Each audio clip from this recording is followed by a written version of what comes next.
I always thought my life was perfect. I had a loving wife, two beautiful children, and a house to dream of. Amanda and I met while we were still at university, and from then on it seemed like there was nothing that could keep us apart. We laughed, made plans for the future, and everything was like a fairy tale. But fairy tales have been known to have cliffhangers that hide the darkness behind the facade of happiness. It's hard to imagine how quickly things can change.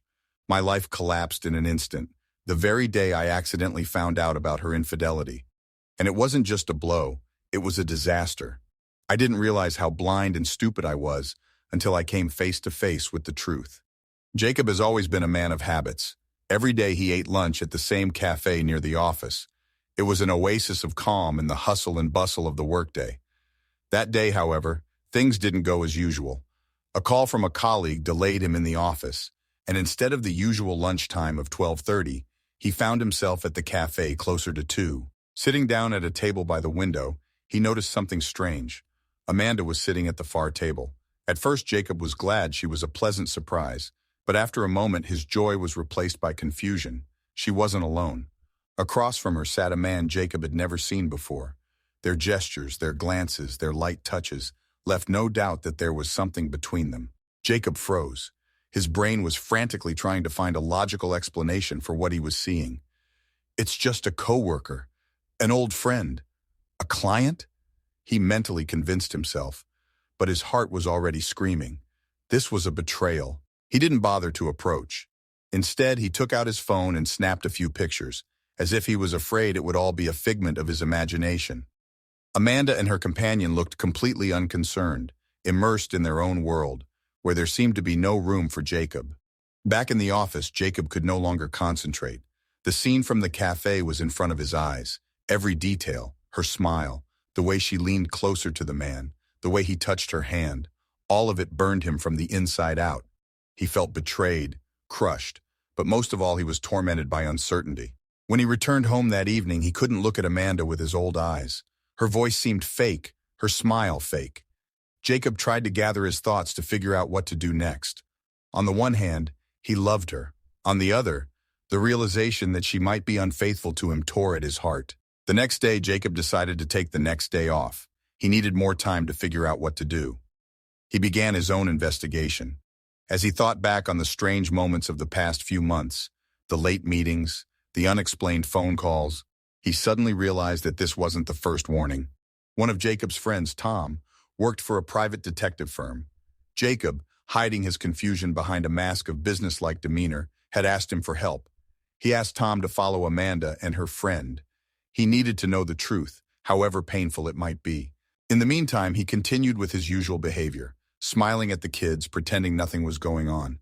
But in his heart, he was already preparing for the worst. A few days seemed like an eternity until Tom called. "Jacob, I have something to show you." His friend's voice was serious. Jacob met him at the same cafe where it all began. Tom laid out the pictures in front of him. Amanda and that man eating dinner at the restaurant, walking through the park, cuddling in the car. The whole picture was shattering his world. Jacob sat at the table, staring at the pictures that seemed to scream in his face. "It's true. She betrayed you." He tried to keep his emotions in check, but his hands gave him away. They trembled slightly as he flipped through the pictures. In each one, Amanda looked just as he knew her, her smile, her movements, her demeanor. Only now it all belonged to someone else. Tom, watching him, remained silent. He realized that any words now would be unnecessary. When Jacob finally looked up, his eyes were full of pain. "Thank you, Tom," he said quietly. "I don't know what to do next." "I'm sorry I had to show you this," Tom said. "But you deserve to know the truth. It's up to you now." Jacob felt devastated when he was alone. His thoughts were racing around in his head, colliding with each other, causing chaos. He couldn't believe that the woman he had spent 15 years with, the mother of his children, could do such a thing. He remembered how they had picked out a house together, how they had planned for the future, how they had shared their dreams. And now it all seemed like a lie. On the drive home, he tried to think of a way to talk to Amanda. Should he show her the proof right away? Or was it better to wait, see how she behaved? He was scared of losing his family, scared of finding out that she'd been lying to him all these years. As he entered the house, he heard the laughter of children.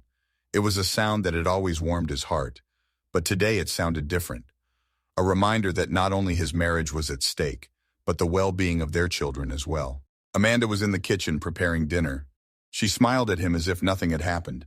"Hello, darling, how was your day?" Jacob couldn't answer right away. His gaze lingered on her face, trying to find something to explain her actions. But she looked as caring and loving as ever. "Not bad," he finally said. "How are you?" "I'm great. I went to the store, bought a few things for the house. How are the kids? They haven't been acting up." Jacob nodded, feeling his throat tighten. Her words had sounded so natural, but he saw them differently now. Was this really a great day for her, or was it just another lie? He couldn't bring himself to talk about what he had seen. Instead, he just watched her. Every move she made, every intonation seemed to him to be carefully crafted. But was this her real appearance, or the mask he was used to? All night he couldn't sleep. Amanda lay beside him, breathing peacefully, and he stared at the ceiling, mentally replaying various scenarios. He imagined her waking up in the morning, and him laying pictures in front of her, demanding an explanation, or how he just walks away, leaving her a note confessing that he knows everything. But each of those decisions seemed wrong. He didn't want to cause a scandal for the sake of the children, but he couldn't stay silent either. The next day, Jacob decided to find out more about the man Amanda was with. He went back to Tom to find out who the man was. "His name is Eric Jennings," Tom informed him. 37 years old, divorced, works for a large law firm. Apparently, they've been dating for several months. A few months. Those words hit hardest. It meant that their relationship wasn't an accident, wasn't a mistake. It was a deliberate betrayal that had been going on all this time while he'd suspected nothing. Jacob decided to proceed cautiously. He wanted to hear the truth from Amanda herself, but first he needed to prepare himself. He made a plan for how to handle the conversation so she couldn't get away with it. But the more he thought about the details, the more he felt his world shattering. By evening, he had made up his mind. He had to know everything. It might be painful, it might change his life, but he could no longer live a lie. Jacob approached Amanda when the children had gone to bed. She was sitting in the living room with a cup of tea, leafing through a magazine. He sat across from her, staring into her eyes in silence. "We need to talk," he said quietly but firmly. Amanda tensed slightly, hearing his tone. She put the magazine aside and looked at him, frowning slightly. "Is something wrong?" she asked, trying to look calm, but there was a flicker of concern in her eyes. Jacob sighed. His heart was pounding so hard that it sounded like it might give him away before the conversation began. "Yes, it happened," he paused, trying to find the words. "I saw you at the cafe yesterday." Amanda froze. Her face changed instantly. The smile disappeared, her eyes widened, and she clenched her hands in her lap. "What do you mean?" She squeezed out, but there was panic in her voice. "I was there, Amanda," Jacob continued, feeling his anger begin to take over. "I saw you with that man." Amanda averted her gaze, as if seeking refuge in the walls of the room. Then she rose from the couch, trying to keep her dignity intact. "It's not what you think," she said, her voice trembling. "Really?" Jacob stood up too, trying not to shout. "Then explain what it was. Who was he? Why were you seeing him?" She didn't say anything. Her gaze flickered, and Jacob realized she was looking for an excuse, but the words she spoke were worse than he'd expected. "It's not that simple, Jacob. You and we haven't been the same for a long time. I felt alone." Her voice was quieter, almost a whisper. "Lonely?" He couldn't believe his ears. "We live together, we raise kids, I've always been there for you. That's your reason?" "You never listened to me," she exclaimed, her voice suddenly louder, full of reproach. "You were so absorbed in your work that you stopped noticing me." The words cut harder than the pictures. Jacob realized there was some truth to her accusations. Yes, he was busy with work, but was that an excuse? Is that a reason for betrayal? "Is that why you decided to go to another man?" he asked, trying to keep his cool. "Instead of talking to me, you chose that path?" "I didn't mean for it to go this far," she whispered, looking down at the floor. "But he gave me what I needed." Those words were the last straw. Jacob felt his anger spiraling out of control. He wanted to yell, to blame, but instead he just stopped talking. "So that's it," he said after a long pause. "Our family, our children, none of that means anything to you anymore?" Amanda looked up at him and he saw tears in her eyes. "It means everything to me, Jacob. But I'm confused. I don't know how to fix what I did." Her tears didn't move him. He looked at her and felt nothing but emptiness. "I know one thing," he said. "I won't forgive this. You've destroyed everything we've built." Jacob turned and left the room, leaving Amanda alone. He went up to the bedroom, locked the door, and collapsed on the bed. He wanted to scream, to cry, but instead he lay there staring at the ceiling, feeling his world finally crumble. He knew this was only the beginning. There were hard conversations ahead of him, trials, and possibly the end of their marriage. But one thing was certain. He wasn't going to let this situation break him. The morning at the Reeves house was quiet. Too quiet. There were the usual sounds of children's footsteps, happy conversations, and clattering dishes. But this day seemed different. Jacob went down to the kitchen earlier than usual, not wanting to cross paths with Amanda. He poured himself a cup of coffee and sat down at the table, trying to collect his thoughts. Dozens of questions swirled in his head. He replayed the conversation from yesterday over and over again. Her words about her feeling lonely stuck in his mind. How could he not have noticed that? Was he really that blind? Amanda entered the kitchen a few minutes later. She looked tired, circles under her eyes, a tense expression on her face. It had obviously been a sleepless night for her, too. She looked at Jacob but didn't say a word. "Are the kids up yet?" he asked at last, not looking up. "Yes, they're having breakfast in the living room." Her voice was quiet, almost a whisper. A tension hung between them that seemed palpable. Every sound, the rustle of her robe, the clatter of a cup on the table, it echoed in Jacob's head, adding to the irritation. He knew the silence couldn't last forever, but he didn't want to start talking now. "I'll take them to school," he finally said, getting up from the table. "Good," Amanda said, not looking at him. As Jacob drove the children away, his thoughts returned to his family. They had always seemed like a tight-knit team to him. He'd been proud of the way he'd raised his son and daughter, trying to be an example to them. But now he felt like he had failed them. He was afraid that what was going on between him and Amanda would sooner or later affect the children. When he returned home, he found Amanda in the living room.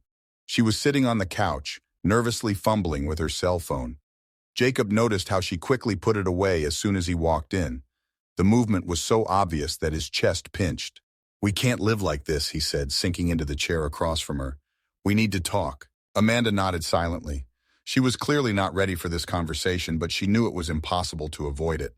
"Tell me everything," Jacob tried to speak calmly, but there was still pain in his voice. "How long has this been going on?" She looked away, then back at him. "A few months," she said. The words, even though he already knew the truth, sounded like a blow. A few months. All that time she'd been lying to him, smiling, cooking dinners, pretending everything was fine. "Why?" he asked after a long pause. "I don't know," she whispered.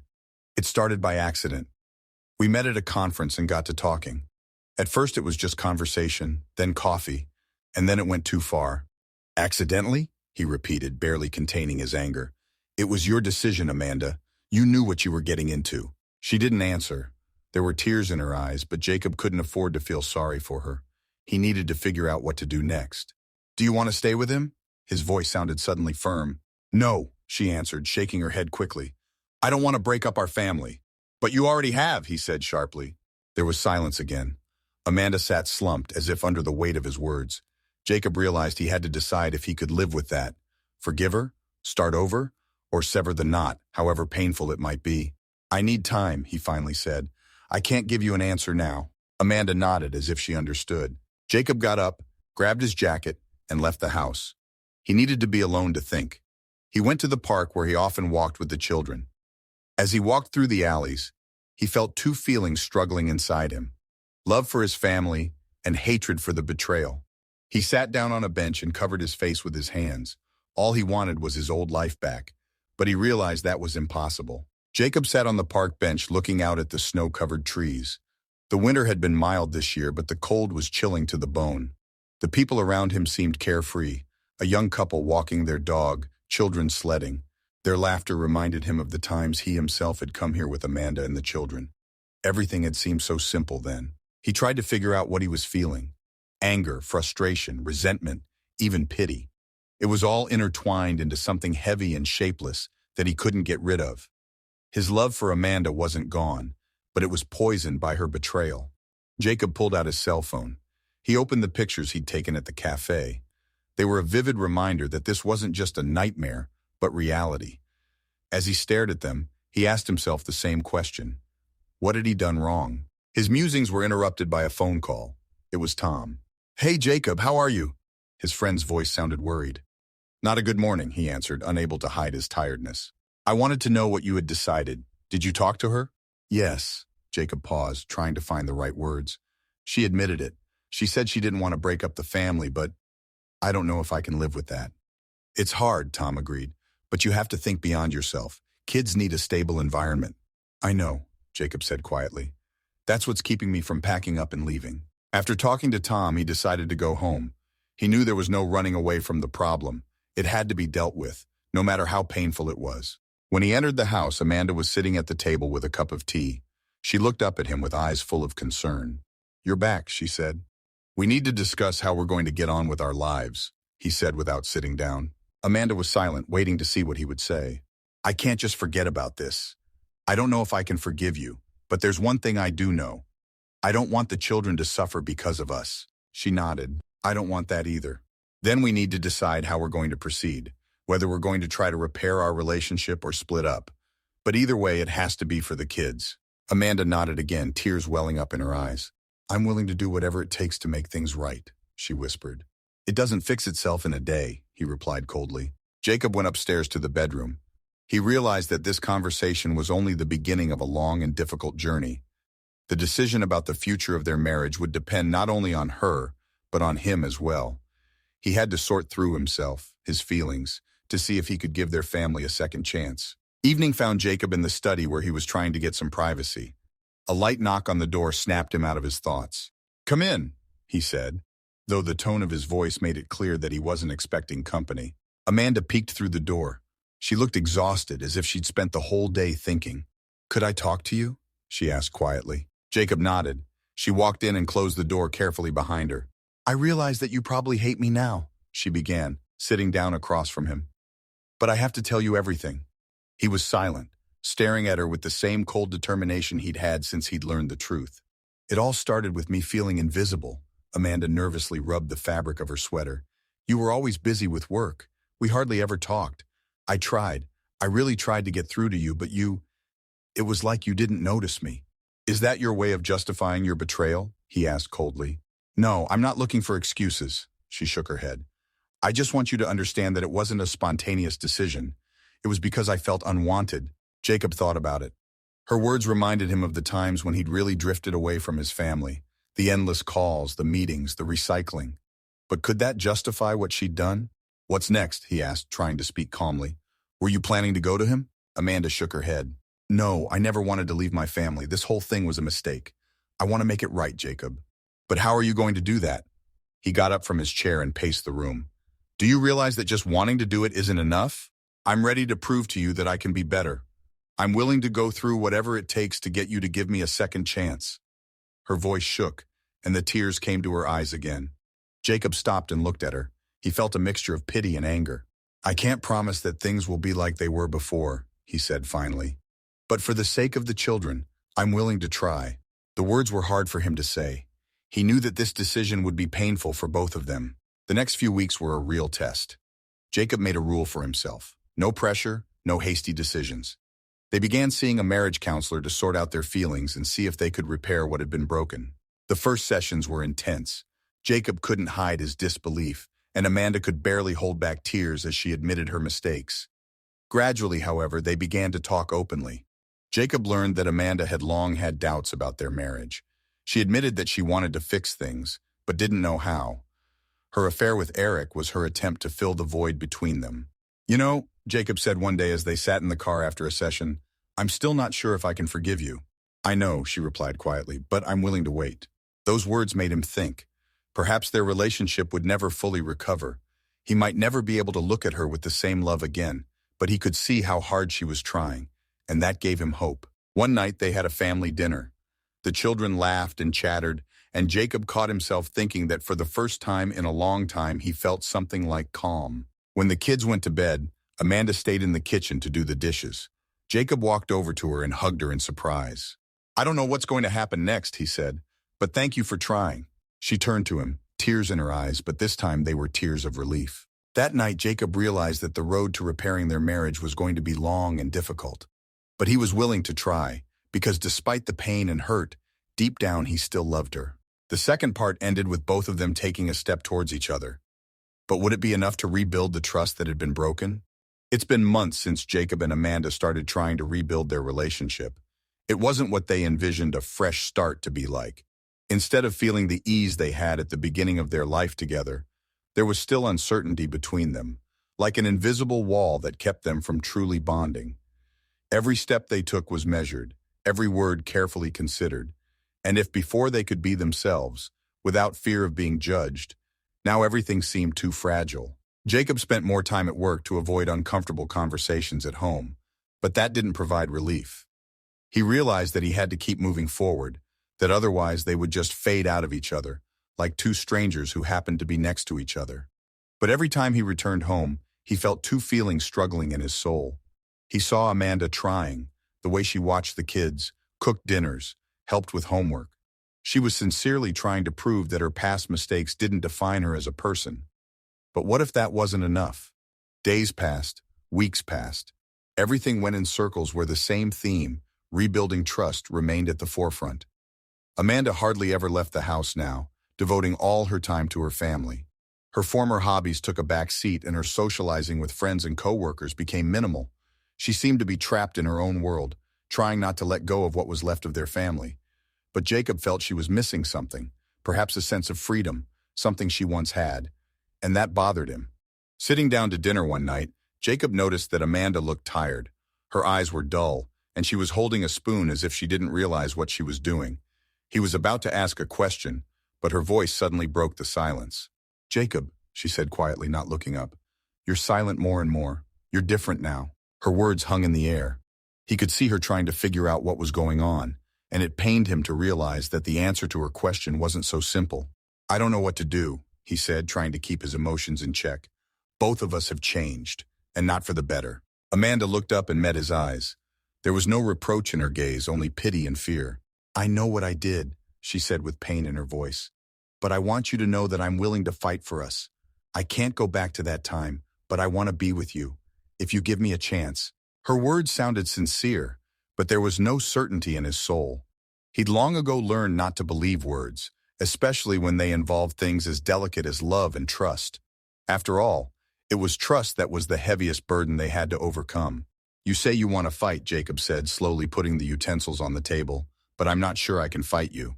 Amanda froze, her face pale. She didn't seem to have expected such words. Tears appeared in her eyes, but she quickly brushed them away. "You don't understand, Jacob," she whispered. "You don't understand how hard this is for me. I know what I did, and I can't undo it. But I'm going to fight. If you think we have a chance, I will fight for our family, for us." Jacob stood up and walked to the window. He didn't know how to continue this conversation. All he wanted was to feel that his life made sense again, that he could trust the woman he loved again. But the more he thought about it, the more he felt how their whole life, his whole family, had become an empty shell. He wasn't ready to be disappointed again. The time he'd spent with Amanda hadn't given him any answers. He knew she needed more time to prove her sincerity, but was he himself ready to believe again? His feelings were torn, and he didn't know what to do. Problems weren't solved overnight, and he knew that very well. But there was no more time to procrastinate. The third phase of their relationship wasn't even the beginning. It was just a long wait for a decision they were both afraid to make. A few more weeks passed. Each new day brought a new batch of doubts and unanswered questions. Jacob kept working, looking for ways to distract himself from what was going on at home. But even at work, among his co-workers and business meetings, he couldn't shake the feeling that something had fundamentally changed in his life. He tried not to think about what had happened, but it all came back. He seemed stuck in this circle of pain and alienation. One evening, coming home late after a long day at work, Jacob found Amanda sitting in the dark living room looking at an old picture of their family. It was one of those happy pictures taken at a summer picnic in the park when the children were small and their family seemed like a whole world that couldn't be destroyed. He walked toward her, not knowing what to say. Amanda noticed him but didn't speak right away. For a few seconds they were just silent, and Jacob felt his heart clench. He knew they needed to make a change, but it seemed so difficult, so impossible. "I miss those days," she said finally, her voice quiet and full of bitterness. "When everything was simple. When I could be with you and not have all this." Jacob stood beside her, putting his hand on her shoulder. It was without words, without promises. He was just there like he had been. "So was I," he said. "But Amanda, I need more time. I can't forgive right away. I can't forget. I'm not sure I can go back to the way things were, but I want to try, for us, for the children." Amanda nodded, and her eyes filled with tears. She didn't try to justify anything. She just sat there, accepting the consequences of her actions. But Jacob knew this wasn't the end. He knew that the road ahead would be long and difficult. In the following weeks, they started working on themselves again, but not in the same way as before. They no longer tried to pretend that things would go back to the way they were. Instead, they began to find new ways to communicate. It wasn't so much talking as trying to understand each other. They started spending more time with their children, doing things that used to bring joy to the whole family, but everything felt like a struggle. The psychologist continued to help them, helping them regain communication, but each session was like a challenge. Jacob tried not to look at Amanda as the woman who had betrayed him, but rather as the person he had once wanted to build a future with. Sometimes he succeeded, but it was difficult, especially when Amanda started opening up again, talking about her worries and fears, and he didn't know how to react. One day, after a session with the counselor, as they were driving home, Jacob said, "I'm not sure I can go on like this. Honestly, Amanda, I don't know what to do. I want things to go back to the way they were, but it's impossible, and I don't know how we can go on." Amanda sat in silence, pondering his words. Her face was serious. Her eyes didn't sparkle like they used to. She realized that at some point Jacob might decide to leave. And then what? "You know, Jacob," she said, "I love you. I want you to know that. I'm willing to go through anything to earn back your trust, if you're even willing to try. But I realize you don't have to. We've both suffered loss, and I can't ask more of you than you're willing to give." The words hung in the air, and Jacob felt something inside him clench. He stared at her, realizing that they were both on the verge of something important. The question wasn't whether he could forgive her. The question was whether he would want to build a life with her again. He was silent. Amanda was silent as well. They were both waiting. A few more days passed, and Jacob began to realize that sometimes in life, choices had to be made, and that it was a choice he could make. But he wasn't ready to voice it.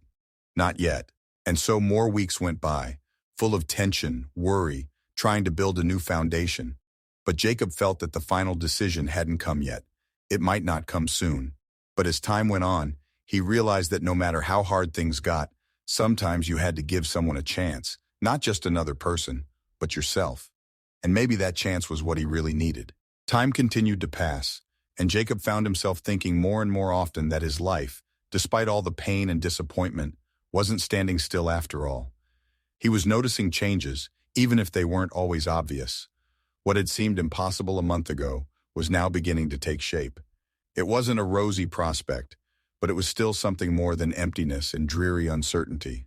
Each day he focused less and less on what had been lost, and more on what could be restored. Amanda didn't give up, despite her doubts and fears. She was sincerely trying to be there for him, to be a better woman for him, and a mother to his children. But every step she took was still burdened with the weight of guilt. It didn't disappear all at once, but gradually, day by day, their relationship became more realized, more real. One evening, when the children were already asleep, Jacob and Amanda were sitting in the kitchen having a cup of tea. The atmosphere was tense, but no longer in the destructive way it had been before. In this moment, when they were just being near each other, they seemed to have found common ground again. "Jacob," Amanda said quietly, "I know you're trying, and I want you to know that I'll be there for you until you decide we can move on. I'm not going to push. I won't try to fix everything right away. I just want you to know that I'm here for you." Jacob didn't answer right away. He sat staring at her, feeling the weight of all the months he'd been through. But there was something in her words that made him feel like they were on the verge of something new. Not the old happiness that was gone, but something different, more mature and meaningful. "And I know," he said after a few moments, "but I can't go on like this either. I want us to sincerely try, that we start with what is, not what was." Amanda nodded. They both knew it wouldn't be an easy path. They both knew that there was much left unresolved, that there was more work and pain ahead. But in that moment, amidst the night silence of their home, they felt something important. Not completion, but rather a new, difficult but possible start. A few more months passed, and while they didn't immediately return to their previous state where everything was easy and simple, each day was a new step toward building a stronger and more conscious relationship. With each conversation, they understood each other more and more, growing a little closer each day. Sometimes, when faced with difficulties, they still stopped to discuss what was important to them in the future. Jacob had learned to let go of some of his old grudges, and although final forgiveness didn't come right away, he realized that not all wounds heal instantly. Sometimes it took time and patience to move forward, And most importantly, the realization that love, despite all its trials, had always remained within them. Not in forgetting, but in learning to live with what was and build something new. 6 months later, they were sitting on that very same park bench again, but no longer as strangers, but as those who were able to get through a difficult moment and continue walking together. It wasn't a perfect reconciliation, it was a process, and they both knew there would be many more difficult days ahead. But in that moment, their heart was filled with light, the light of new hope that burned in their family. In the end, they made a choice not to go back to the past, but to give themselves a chance to move into the future without forgetting who they are and who they want to become.